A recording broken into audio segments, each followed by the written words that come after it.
Hi there, I'm excited to share some of the year's real estate revelations with you on this month's episode of the Real Estate Update. Interest rates topped 4% for the first time in a while, and uncertainty abroad is wreaking havoc on markets. But the Durango real estate market remains a seller's market with tight home supply and continuously soaring prices. Let's get into it.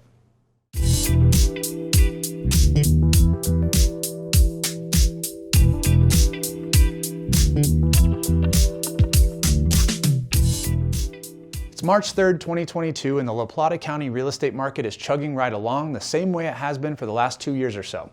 Shockingly, there are only 7 single-family homes listed on the MLS right now, and that's within the Durango city limits. There's 64 homes available when you look countywide. When you add in condos, townhomes, and other improved residential properties, that takes the total up to 114 properties for sale. Inventory is low, but the good news is that there is mathematical evidence of relief by way of fresh supply in the not-too-distant future. When you look at historic new listings by month since 2009, you'll notice a very steady seasonal oscillation with the most new listings hitting the market in May or June each year, and the lowest numbers falling in November and December. Here's where we are today, and the statistics are pointing to an influx of new inventory over the next few months. So, if you're one of those folks refreshing your Zillow feed every 15 seconds, fear not, as the data dictates that more homes will indeed hit the market in the next few months. Let's remain cautiously optimistic and check in next month to see if the trend line is keeping track with my assumptions.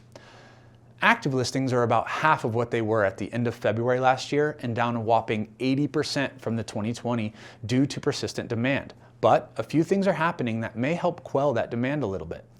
High prices have caused some buyers to give up their home search altogether, though buyer clients working with us here at Alpenglow continue to find those hidden gems within their budget.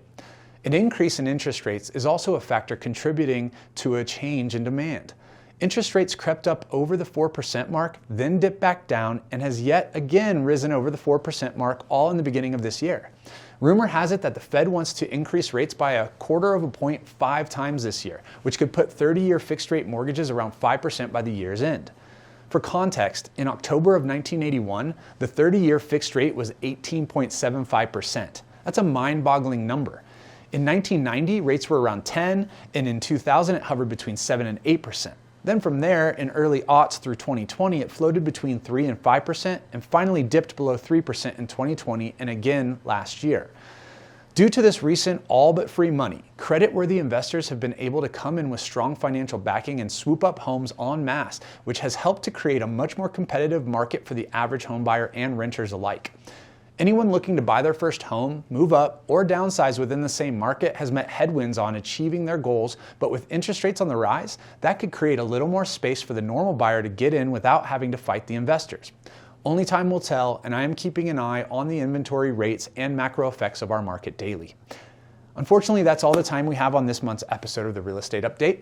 Please click subscribe below and hit that like button for the algorithm.